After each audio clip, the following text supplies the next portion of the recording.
1,00,000 మంది శివభక్తులతో కలిసి మహారుద్రాక్ష పూజలో పాల్గొనండి. వెంటనే కాల్ చేసి మీ పేరును నమోదు చేసుకోండి.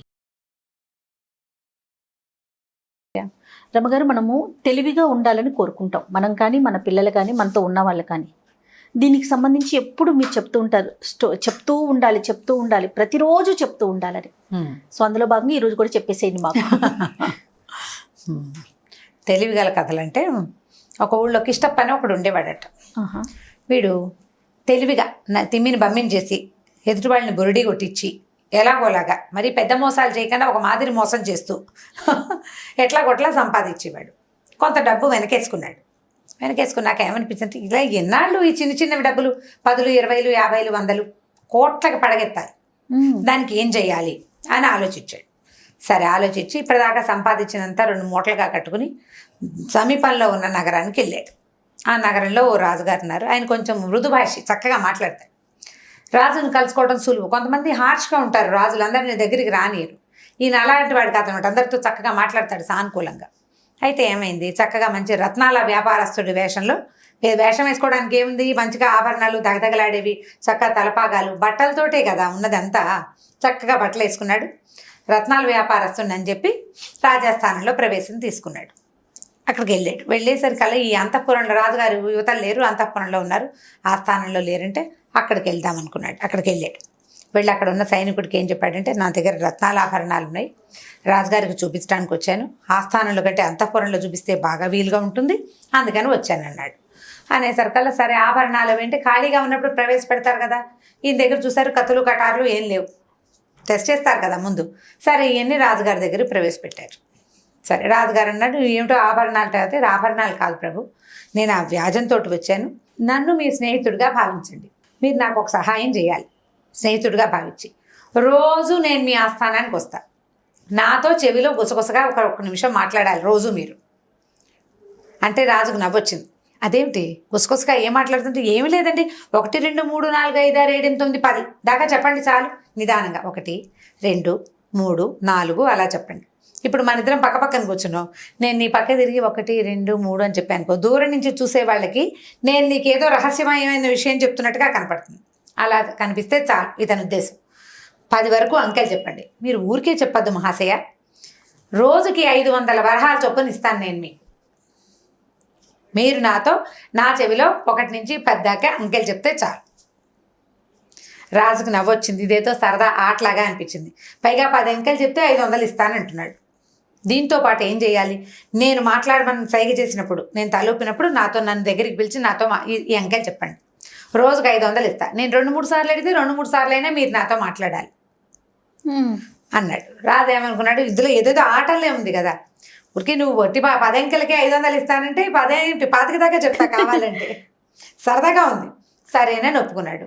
ఒప్పుకుని ఏం చేశాడు, ఒక సైనికుడిని పంపించి, వీడెవడు, ఎక్కడి నుంచి వచ్చాడు, వీడి దగ్గర ఏమున్నాయి, ఇవన్నీ బ్యాక్గ్రౌండ్ చెకప్ చేయించాలి కదా. సైనికుడిని పంపిస్తే అతను ఏం లేదండి, పూటకోళ్ళు ఇంట్లో దిగాడు, కొద్దిగా ఏదో డబ్బులు ఉన్నాయి అతని దగ్గర, మనిషి మంచివాడు, చుట్టుపక్కల అందరికీ ఏదో దేవాలయానికి వెళ్తున్నాడు, వాళ్ళకి వీళ్ళకి 5-10 సహాయం చేస్తున్నాడు, కత్తులు కటార్లు లేవు, ఇతనికి ఏమి పొరుగు రాజ్యాలతో వాటితోటి స్నేహ సంబంధాలు ఉన్నవాడు కాదు, మన పరగణాల్లో ఉన్నవాడే, కొత్తగా నగరంలోకి వచ్చాడు, తెలుసుకున్నారు. సో వీటితోటి ప్రాబ్లం ఏం లేదు, కొన్నాళ్ళు చూద్దాం అనుకున్నాడు రాజు. 500 ఎలాగో వస్తాయి, సరేనన్నారు. అయిందా, అక్కడి నుంచి రోజు ఇతని ఆస్థానానికి చక్కగా అలంకరించుకుని వెళ్ళేవాడు. ఆ మధ్యలో తలుపేవాడు రాజుగారు ఇలా రండి అని దగ్గరికి పిలిచి 1, 2, 3, 4, 5, 6, 7, 8, 9, 10 అని చెవిలో చెప్పేవాడు. 2 సార్లు 3 సార్లు ఇలా కొన్నాళ్ళు గడిస్తే వీళ్ళు ఏమనుకున్నారు, సభికులు ఉంటారు కదా జనాలు, సభలో ఉన్నవాళ్ళు, రాజుకి ఇతనికి స్నేహం కుదిరింది. వీళ్ళిద్దరూ ఏదో మాట్లాడుకుంటున్నారు. రాజు తరచుగా ఇతనితోటి ఏదో రహస్యంగా చెప్తున్నాడు, చెవిలో చెప్తున్నాడంటే రాచరికపు వ్యవహారాల్లో కూడా ఈయనది పైచేయిగా ఉందని జనాలకు అర్థమైంది. సరే ఏమైంది, ఇప్పుడు మనవాడు ఈ కిష్టప్ప గారు ఊరి నుంచి తెచ్చుకున్న డబ్బు చాలా మటుకు ఖర్చు అయిపోయింది. రోజుకు 500 ఇచ్చేస్తుంటే ఏముంటుంది, చివరికి వచ్చేసాక ఇక లాభం లేదు, ఇక సంపాదించుకోవటం మొదలు పెట్టాలని ఏం చేశాడు, రాజుగారికి సైగ చేసి దగ్గరికి వెళ్ళాడు. ఆయన 1, 2, 3 చెప్పినప్పుడు, మహారాజా ఇవాళ 25 దాకా చెప్పండి అన్నాడు. ఒక్కసారి 25 దాకా చెప్పండి అంటే ఆయన 1 నుంచి 25 దాకా అంకెలు లెక్క పెట్టేసరికి 1 నిమిషం 2 నిమిషాలు గడుస్తుందా. ఆ టైంలో ఈయన సభలో ఉన్న ఒక అధికారి వైపే చూస్తున్నాడు. ఇవాళ అయింది. మర్నాడు కూడా సేమ్ డిట్టో ఇలాగే జరిగింది. రెండో రోజున అధికారి ఈయన బయటికి వెళ్ళంగానే ఈయన పట్టుకున్నాడు కిష్టప్ప గారిని.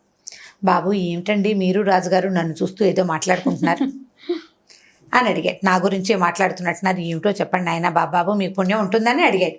అడిగితే కిష్టప్ప అన్నాడు, అయ్యా నువ్వు చేసిన తప్పులు రాజుకు తెలిసిపోయినాయి, నన్ను నీ మీద వినియోగించాడు, వీడి సంగతి కనుక్కోమనంటే తప్ప ఏ తప్పు అదే ఇదా అని అన్ని ఎన్నో చేశాడు. లంచాలు తీసుకోవటాలు అవన్నీ జరుగుతూనే ఉంటాయి. ఈయన ఏ తప్పు రాజుగారికి దొరికింది, ఇప్పుడు నేను ఎక్కడ దొరికిపోతాను అనేది అర్థం కాల. బాగా ఆలోచించుకుని బాబు 10,000 వరహాలు మీకు సమర్పించుకుంటాను, నా తప్పు కాయండి, మళ్ళీ మళ్ళీ పొరపాట్లు చేయను, 1, 2 కాదు 10,000 వరహాలు మీ పాదాల దగ్గర సమర్పిస్తాను నాయన, నన్ను ఇందులోంచి తప్పించండి. రాజు మీకు పరమ స్నేహితుడు, మాకు తెలుసు కదా, రోజు మీతో మాట్లాడతాడు రహస్యంగా అనేసరికి సాయంకాలానికి 10,000 వరహాలు పూటకోళ్ళ ఇంటికి చేరిపోయినాయి. ఈయన ఏం చేశాడు, వెంటనే ఒక చిన్న ఇల్లు కొనుక్కుని ఇంట్లో 2-3 పని వాళ్ళని పెట్టుకుని ఈ డబ్బులు గిబ్బులు అక్కడికి షిఫ్ట్ చేసినాడు. అప్పటిదాకా హోటల్లో ఉన్నాడు, ఇంటికి షిఫ్ట్ అయిపోయాడు. అక్కడి నుంచి 2-3 రోజులు గడిచాక ఈసారి రాజుగారిని 25 లెక్క పట్టమన్నాడు. ఇంకో అధికారి వైపు చూడడం మొదలుపెట్టాడు. 2 రోజులు గడిచేసరికల్లా ఆ అధికారి, బాబు మీరు ఏంటండి మా ఇద్దరు మాట్లాడుకుంటున్నారు, ఇటీవల కాలంలో చిన్న చిన్న పొరపాట్లు చాలా చేశాను, ప్రభువుకు తెలిసిపోయిందేమో, ఈ తప్పు కాయండి బాబు మీ పుణ్యం ఉంటుంది అని ఈసారి మీకు మా కాస్తా పుస్తక 1,00,000 వరహాలైనా సమర్పిస్తా, నన్ను తప్పించండి ఇందులో ఇంచి. ఇట్లా మొత్తం సభలో ఉన్న అధికారులందరినీ సెట్ చేసేసాడు ఈయన రోజు. ఇప్పుడు చేసింది ఏముంది, వీళ్ళందరూ తప్పులు చేసేవాళ్ళే, వాళ్ళు ఎవరిని మంచి వాళ్ళని నేనేం చేయలే. తెలివిగా ఇది గుమ్మడికాయ దొంగ ఎవరంటే భుజాలు తడువుకున్నట్టుగా నీ కేసు చూడంగానే నువ్వు కించపడుతున్నావంటే నీ దగ్గర పొరపాటు ఉన్నట్టే. నువ్వు పట్టించుకోలేదనుకో నిన్ను ఆయన ఏమండు. ఒకళ్ళు పట్టించుకోలేదు, రాజుగారు తమ వైపు చూస్తున్నారు ఏమిటి అనేది భయం లేదు వాళ్ళకి. వాళ్ళు కూడా చిరునవ్వులు నవ్వుతూ తలకాయ ఊపేవాళ్ళు మంచి వాళ్ళు అయితే. ఎప్పుడైతే ఈ లంచగొండులు తప్పులు చేసిన వాళ్ళు, అధికార మదానితో అక్కడ ఇక్కడ దొంగతనాలు చేసిన వాళ్ళు, వాళ్ళని వీళ్ళని అణిచేసి డబ్బులు లాగేసిన వాళ్ళు బెదిరి ఈయనకి లొంగిపోయారు. క్రమంగా ఈయన కోటీశ్వరుడైపోయాట.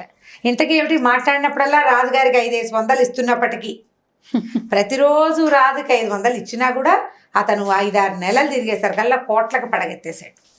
తర్వాత ఏమనిపించింది అంటే ఇంత డబ్బు ఏం చేసుకుంటాం మనం అని అనిపించి ఒకరోజు రాజుకి ఈ మొత్తం వ్యవహారం అంతా నిజం చెప్పేశాడు. ప్రభు ఇదంతా మీ సంపదే, మీదే ఇది, వీళ్ళందరూ తలా ఒక చోటు నుంచి లాగేసిన డబ్బుని నేను తీసేసుకున్నా, అది మీకు ఇచ్చేస్తాను, మొత్తం డబ్బంతా మన కోశాగారానికి తరలించేస్తా, నా అవసరాలకు మాత్రం ఉంచుకుంటాను. కాకపోతే ఈ వ్యవహారం వల్ల ఏమైంది, లంచగొండితనం తగ్గిపోయింది. వాళ్ళకి భయం పట్టుకుంది కదా, ఈ 10,00,000 రూపాయలతో వదిలించుకున్నారు, మళ్ళీ పొరపాటు చేస్తే మళ్ళీ ఎంత సమర్పించాలో, దాని బదులు దొంగ పనులు మానేస్తే సరిపోతుంది.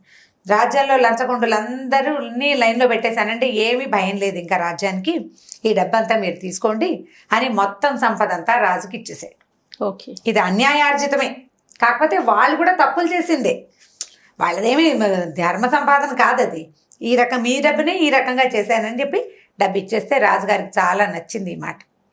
సంవత్సరం పాటు నా కొలువులో నాతో రోజుకి 500 రూపాయల చొప్పున నాకు సమర్పిస్తూ, రోజు అంటే నెలలో 15-20 సార్లు అయినా సమర్పిస్తూ కోట్లకి పడగలెత్తి ఆ డబ్బంతా తనకి ఇచ్చేసిన అతని నిజాయితీకి మెచ్చుకుని ఆయన ఏం చేశాడంటే, నువ్వు ఒక చిన్న రాజ్యం ఉంది, ఆ రాజ్యానికి రాజుగా ఉండు, సామంత రాజుగా ఉండు, నాకు సలహాలు ఇవ్వడానికి నువ్వు నాకు స్నేహితుడిగా ఉండు, నీకంటే హితం కోరే వాళ్ళు ఇప్పుడు ఎన్నేళ్ల నుంచి వీళ్ళందరినీ పోషిస్తున్నా, వీళ్ళలో లంచగొండులు ఉన్నారు, దొంగ మొహాలు బోల్డ్ ఉన్నాయి, కానీ నువ్వు అట్లా చేయలేదు, కాబట్టి నీవు నాతోటి ఎప్పుడు స్నేహంగానే ఉండమని కోరుకుని ఇతనికి ఒక సామంత రాజ్యాన్ని అప్పచెప్పాడు.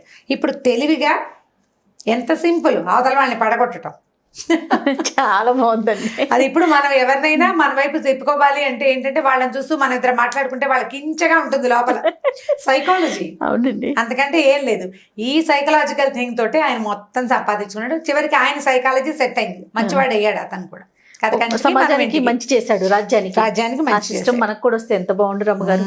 మళ్ళీ రిపీట్ అయితే బాగుండు కదా, ఎప్పటికొస్తాయి.